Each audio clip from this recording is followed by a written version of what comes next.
Hello, everybody. Welcome back to the Daisy Blue Show. I'm your host, Chenay McConnell, and tonight we have two amazing women here. Last few times we only had one person, but tonight we get two. And right now I've got Salwa Owens with me, and she's an incredible person, and we are so thrilled to have you here. Can you tell us a little bit about you and what you do? I know you're involved in the fashion industry in Denver. Can you tell us a little bit about yourself? So, I do a couple things. I'm, a fashion entrepreneur.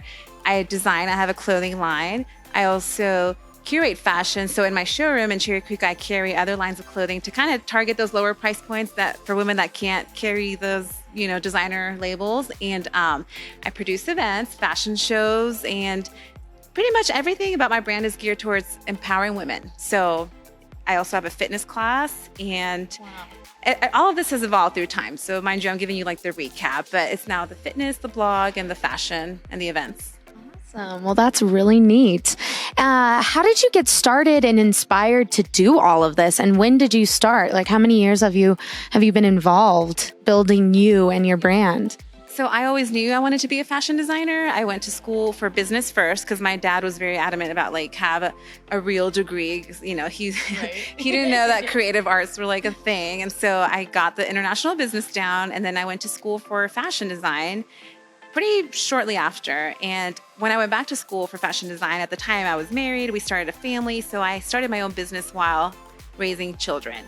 And I didn't really have much time or much resources, so I started with a blog. I gave stay-at-home moms makeovers and took their before and after photos.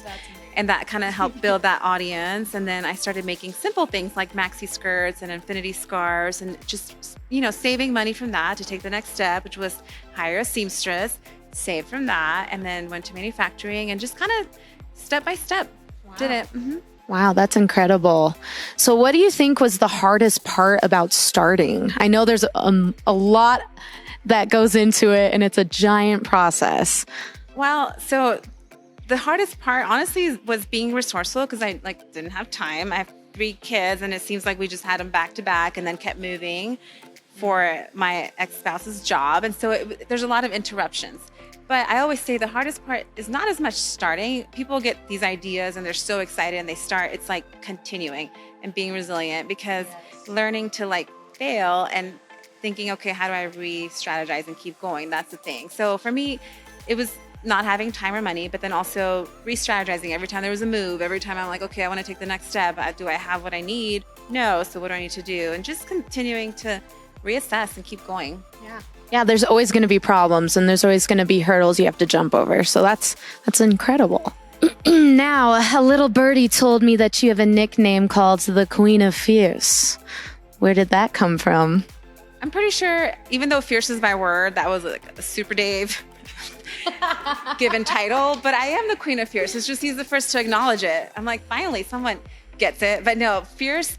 So Fierce in the City is my show. Fierce Fitness is my dance fitness class. And my first blog that I originally launched my business with was Fierce Fashion Mom. It's been my word since before it was cool. I think I made it cool. I should trademark it. Agreed. I'm actually looking into it. You really should. That's a great idea. Yeah, but by the time that becomes official, it probably will be not cool. My daughter's like, Mom, we don't really say fierce at school, but she's 12. What do they know? Yeah, I say. I love it. If you had extra time in a day, what's one thing that you wish you could do more of? Oh, geez. Or 2 things you wish you could do more of? Does it have to be PG? No, I'm just kidding. What would I do more of? Sleep. I would sleep a little more. And Sure. gosh. You don't look like you need sleep. Oh, thank you. And then I would also have more downtime, movie, glass of wine, just to unwind. Because honestly, I maximize my time with things that are efficient. Maybe a little bit of not so efficient, but relaxing would be good. Yeah. Some self-love, even though I'm sure you do take care of yourself. I do. My way of taking care of myself is just working towards my business. That really fulfills me. So it doesn't feel like work all the time. That's awesome. That's what everybody strives for. Do you have any advice for younger women that want to be like you? Do you have some tips that you could throw our way? Some advice that you could give everybody? And by me, you mean entrepreneurial or just fierce? I feel like in general, there's a lot of people that are searching to figure out what they want to do with their lives, and it's really hard, and how much work it takes. And I feel like a lot of people don't even know where to start. So do you have any tips about that? I think if you want to start a business and you have a passion, it's very important to have a logical approach. Yeah, we're passion-driven people, so that gives us that extra fuel. But if you don't have a logical plan in place, like, for example, I could not have said, I'm going to start and do a collection and get it in Macy's and I'm going to manufacture. Well, manufacturing costs like $150,000. That would not be logical. So, okay, I'm going to make infinity scarves that I know I can sell, that I can afford the fabric for a year, and say, like, you need to be logical even though you're passion driven, because something that fuels you doesn't necessarily sustain you. You need to be sustainable and have a plan. And also shut down the critic. I had a lot of that because, I have 3 little kids, and wanting to start a fashion business doesn't seem like that could go along with motherhood, but I made it work, and it wasn't by listening to everybody's opinion all the time. Right. And pretty much, I think those are the 2 biggest things that I would tell women that want to, have a business or be entrepreneurial or follow their passion. And, just have fun. If you're not having fun, then go be a corporate something. Like, if you're going to take a risk, make sure you're having fun. Exactly. No offense to any corporate somethings. It's just like, it might not be for you. For sure. For sure. If you're not living your life for you and being happy, then what are you doing, right? So, being in Denver, there's a wide range of different types of people, different types of styles. What type of person or clientele do you typically design for? So part of my brand is that I don't focus on a niche. My brand is about empowering women to be beautiful and fierce, and that comes at different ages, different price points, different sizes. So I pride myself in that I will sell something to someone and then their daughter will borrow it, or I will sell something for like $40 and then something for like couture that's like $500. And I like taking care of women. There is no like one-stop shop, because I think about my life, and my days vary, and sometimes I'm with the kids doing this, sometimes I'm at an event. So just like I have different needs, my customers do too. And I probably would say I don't have a specific anything other than just taking care of women, making them look fierce and beautiful. That's incredible. Yes. I love that. Not just in Denver. I have clients everywhere. Yeah. Tell me more about that. So how far off do you reach with clients? Well, I studied in LA. That's where I started my fashion business, was in California, and I moved here. But being online and being that, social media is a big part of it, and blogging, like, you reach a wide range of women. And I was predominantly online until opening this showroom in Cherry Creek, but now I have like a space in Denver, and I can say I'm Denver based. However, it's not just in Denver. And anybody that needs anything, hit me up. Hit her up for sure. You've got some incredible pieces. Do you have a specific showroom that you showcase your pieces, or are they different boutiques around Denver or online? I just opened a space in Cherry Creek along with a fur and leather designer, Andrea Saga. So it's a great location, and it's private event and appointment only. So it kind of takes away the intimidating boutique feel, because women come to our, weekly events, and it's like playing dress up in a really fun space with wine, which never hurts. Right? And it's kind of like styling and shopping in one. Well, that's awesome. Make them feel comfortable and empowered. I love that. Yeah, that'd be amazing. Now, I know you do a yearly event, the Fierce in the City fashion show. That should be coming up soon, I heard. Can you tell us a little bit about that? Yeah, so the next one is December 15th at Halcyon Hotel in Cherry Creek. And it's a fashion show done to live music. All the performers that come in are pretty amazing. American Idol finalists, or people that are performing, for a living. So they're pretty legit. And all the designers are in business and have been for a couple years. So all the things that you see on the runway are not just entertaining you for that one night. They're actual things that you can then follow up with and buy, because, runway shows were created for the purpose of showing collections to buyers. And sometimes they get entertaining, but they don't fill that niche. I try to take care of both. You're going to be entertained, and you're going to see things that you want in your closet and can purchase. And also, it's a great mix of talent coming up December 15th. Yeah, you have to be there. Everybody has to be there. And we will be there. I, unfortunately, will not. I'm really sad about that. Yeah, we'll be on it. I know. But I'm very deeply sad about it. But I know it's going to be incredible. Super Dave will be there. Yeah. Yeah, there you go. Heather will be there. We've got a lot of awesome people that are going to be there to represent us, so it should be fun. Yeah. Where can we find you on social media? So Salwa Owens, SALWA Owens, across all mediums. Believe it or not, it was available. And then that's my website too, salwaowens.com. Awesome. Well, thank you again, Salwa Owens, for coming and talking to us. We're at Mercedes-Benz off 940 South, Colorado, and we're in their showroom. So just saying, there's some beautiful vehicles. Hello again. We have our second guest here tonight, Gretchen Kadillak. She's another amazing woman and inspiration to Denver. I know you started out kind of working with Kate Spade, and you're growing many beautiful things here. Can you tell us a little bit about your journey and where you began? You bet. So I started working for Kate Spade 3 years ago. I started working part-time, and I've now a manager in the store at Cherry Creek, and I love it. I'm a part-time manager, which allows me to still work at my other job. I own a company called The Powerful You that I started in 2012. So I do wellness consulting, I do motivational speaking, and I just do general support and cheerleading for people on their wellness journey. Wow, that's incredible. What do you think is the most important thing about your empowerment? I know a lot of women struggle and don't feel good enough with who they are.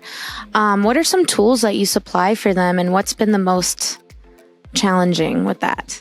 Well, I love that. And what I really talk a lot about is self-care. I feel like self-care, I always talk about filling your cup. And when I do talks, I talk about like a red Solo cup, so you can get a really visualization of what a self-care cup looks like. And I feel like the biggest thing with women is we're so giving and nurturing and loving that sometimes we forget to focus back on ourselves. So we give it all out and our cup becomes empty. And then we say, gosh, what's wrong with us? And I realize, and I tell them, nothing's wrong with you. It's just that your cup is empty. So what can you do to fill up your cup? So a lot of times I have a little acronym called Filler Up, and each letter means a little something. But the top three things I tell people is, you have to take care of yourself nutritionally. I think of every person as an amazing luxury car. So when you have a luxury car, what would you put in a luxury car? You'd put in really, really good fuel, right? Not crappy fuel. So I think about same thing as food. You need to give your body really, really good food, not something crappy. Right. Second of all, you need to get moving, whatever that is. It doesn't have to be something like regimented, but just get moving. Walk, dance, run, I don't know, but just get moving. And this third thing that's really powerful right now is sleep. I don't think enough of us get enough sleep, good quality sleep. And I think that we are so ingrained now in computers, phones, etc., that we can never shut off. And so we have to really look at what kind of sleep we're getting, what kind of quality sleep we're getting, setting a bedtime and an awake time. I think that's the top three things I would tell women and people in general. That's a great way to start filling your cup. That's so inspiring. I love that. You're perfect for this. I love it. What inspired you to start uplifting others? I mean, you just seem like a vibrant, beautiful person to begin with, but I know you love fashion and all that, but how did this spark come to be? Well, I think that I have the nurturing bug, and I was really fortunate to be able to raise 3 beautiful children. And I am a recent empty nester, but throughout all of that, I realized that my personality, I just have to nurture. And what I see is so much of myself, and particularly women, that are trying so hard to do all the things to be the thing. And what I've just had to say so many times in my journey is that you're just perfectly imperfect. And I love you right where you are. And so I feel like my spark and my cup is filled by filling other people's cup. And my dream is to be I'm just a grown-up cheerleader. I want everyone, their journey, their passion, I want to be there to support them and cheer them on to whatever it is that they want to accomplish. And I feel like if we had more people in our court doing that, it would be such an amazing world, rather than competing with each other or undermining each other. But we're just like, oh my gosh, tell me more. And I want to support you. Where are you going? I love that. I want to be that person. And I want to find more people like that in my world, because doing that and having people that do that for me fills my cup. And with that being said, I know another challenge with women is we don't appreciate each other. We see each other as competition. I'm sure ageism is another thing that you deal with. Can you tell us a little bit about that as well? I think that I'm an ageism activist. I want women at any age and any station and any position, any transition to know that they can do absolutely anything. And my feeling is that the only limiting factor is yourself, right? So I am a number. You're a number. But I have to say, I don't think the number matters. So even working at Kate Spade, they'll come in, and a lot of women that are a little bit older, near my age, will say, well, they tell me everything they can't do. I can't wear this, I can't wear that, and this doesn't look good, and this has happened. And my thing is that, oh my gosh, but tell me what's right. Tell me what's working. So I read an article a few years ago that said women over a certain age should never, never, never wear red lipstick. So I made it my mantra to say, oh my gosh, I must always wear red lipstick, because I'm thinking that I have to be true to myself. And I want women to do that too. I want them to really feel like they're the best version of themselves, not comparing themselves to anyone else, but just the best version of themselves. I completely agree, and you're inspiring me right now. I love this. I love it. Yes. So when you're helping clients pick out their outfits, or what's your go-to? So do you have accessories, or is it kind of like a whole look that you try to prepare for them? I guess it depends on the client. It depends on the client, and a lot of people come in with a certain occasion, particularly now, right? Sure. The holidays. I'm going to a holiday party. I've got a wedding. I've got something that is going to be really important that I need to go to. We get that a lot. So the biggest thing that I think I have with my customers, my guests, is that just tell me. I just really try to listen. It can be that they want a particular outfit to wear at a big holiday party, but maybe they want to wear it again. So we have to look at, versatility of maybe the dress, or maybe they already have a little black dress at home. We're going to be doing an event talking about little black dresses, right? Maybe they just need that great pair of earrings that'll spark it up and send it over the top. We've got great scarves. We could add that. We've got great shoes, which is always like a winner, right? So we could do that. But I think the biggest thing, and really, is authentic listening and making a connection with them when they come in, because I can hear what isn't right, but what I really try to find, what is right. And let's just go with that, and accentuate what we have and celebrate that. So when they leave, I want them to feel really, really good, because this is just outerwear, right? This is just, but what's inside is really matters. But if the outerwear sparks the inside and they light up, then I know we've done our job. Oh, I love that. Yay! I agree.